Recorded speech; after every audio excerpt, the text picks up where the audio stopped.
Nous tenons le traitement contre El Conta. Et bientôt, nous allons dominer le monde. C'est l'heure de science-fiction. Même pas fait peur.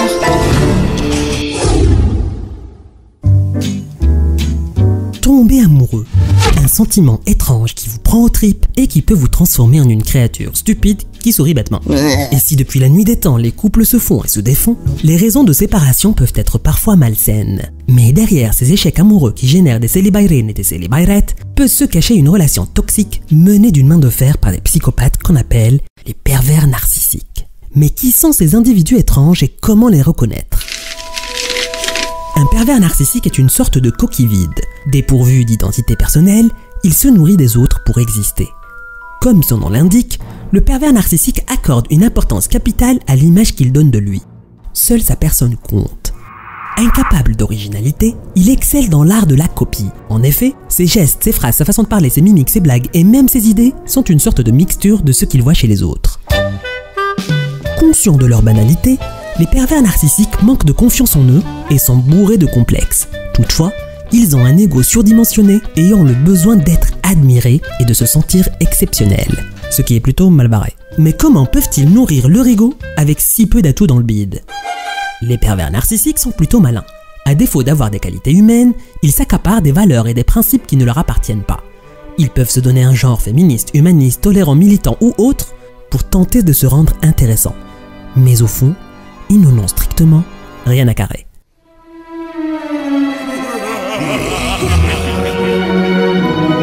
Dépourvus d'empathie, les pervers narcissiques disent le contraire de ce qu'ils pensent. Ils ont un défaut pathologique, le mensonge. Ces mythomanes en puissance inventent des jorotos sur mesure.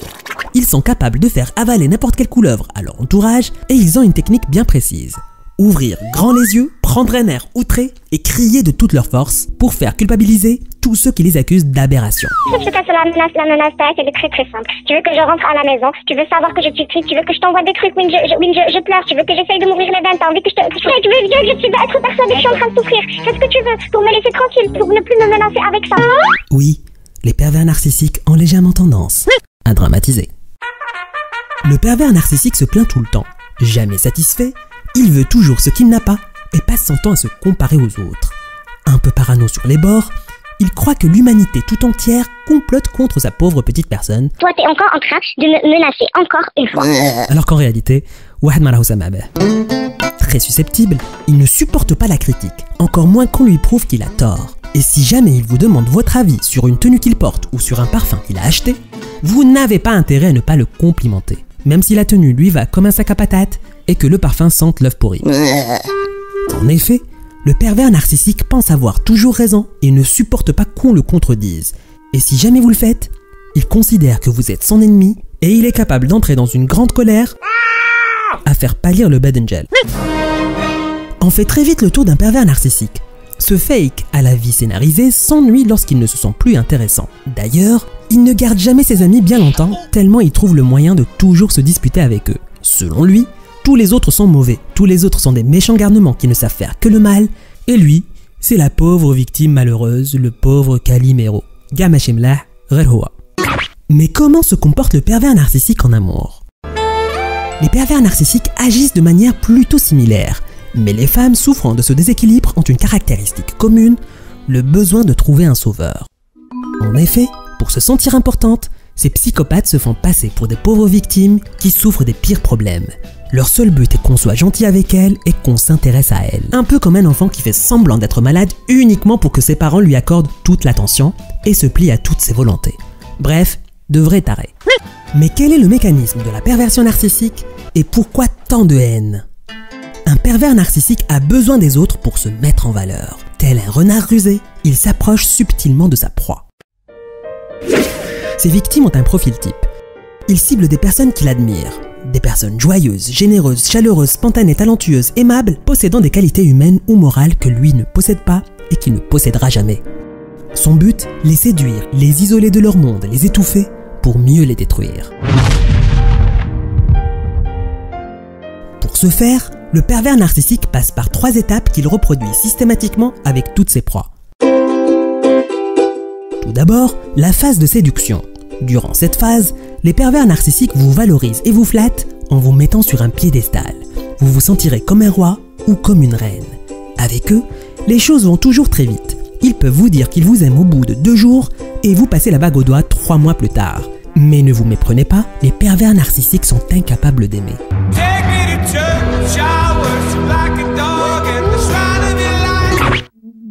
Vient ensuite la phase d'isolement. Au cours de cette phase, le pervers narcissique s'arrange pour vous éloigner progressivement de vos repères. Il s'attaquera d'abord à vos amis, puis à vos patients, et parfois même à votre famille. Tous les moyens sont bons. Crise de jalousie, hystérie, possessivité, larmes de crocodile et chantage affectif. Une fois son objectif atteint, il s'arrange pour devenir le centre de votre monde. Vous ne vivez que pour lui et vous devenez dépendant. Et enfin, la phase de destruction. C'est la phase la plus terrible. Celui ou celle que vous pensiez connaître se transforme en une créature tyrannique, dominatrice, dictatrice et féroce et décidera tout à votre place. Elle vous manquera systématiquement de respect et passera son temps à dévaloriser votre travail, votre créativité et tout ce qui fait de vous la personne que vous êtes. Une fois que vous perdez toute confiance en vous, elle vous abandonne au milieu de nulle part en se délectant de votre souffrance qu'elle considère comme une victoire. Car ne l'oublions pas, le pervers narcissique ne se sent bien que lorsqu'il contrôle et qu'il détruit ceux qu'il considère mieux que lui. Les pervers narcissiques ne sont pas des personnes fidèles. Elles mènent généralement une double vie sans même que vous ne vous en rendiez compte. Et si jamais vous les attrapez la main dans le sac, elles nieront tout en bloc, puis vous feront passer pour un fou, vous demandant même d'aller vous soigner.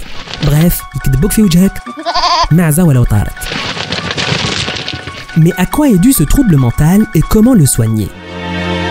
Il s'agit d'un trouble narcissique très sérieux qui remonte à l'enfance et où le petit gamin n'a pas été reconnu comme individu à part entière. Ce sont souvent des enfants uniques ou des enfants de parents divorcés qui, à force de jouer à l'enfant parfait et à manipuler leurs parents pour obtenir ce qu'ils veulent, ont fini par se créer des masques pour tromper la société. Pour ne pas péter un câble face à un pervers narcissique, une seule solution s'offre à vous, la fuite. En effet, le pervers narcissique ne ressent aucune empathie pour sa victime et il n'est là que pour la détruire. Il ne se remet jamais en question et il ne vous aime pas. Alors, un conseil si jamais vous en êtes victime,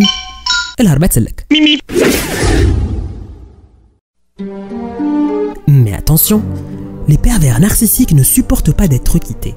Et si jamais vous le faites, ils sont capables de vous le faire payer, quitte à vous enterrer vivant. Alors, regardez bien autour de vous, les individus qui nous entourent et qui semblent équilibrés ne sont pas forcément ce que l'on croit.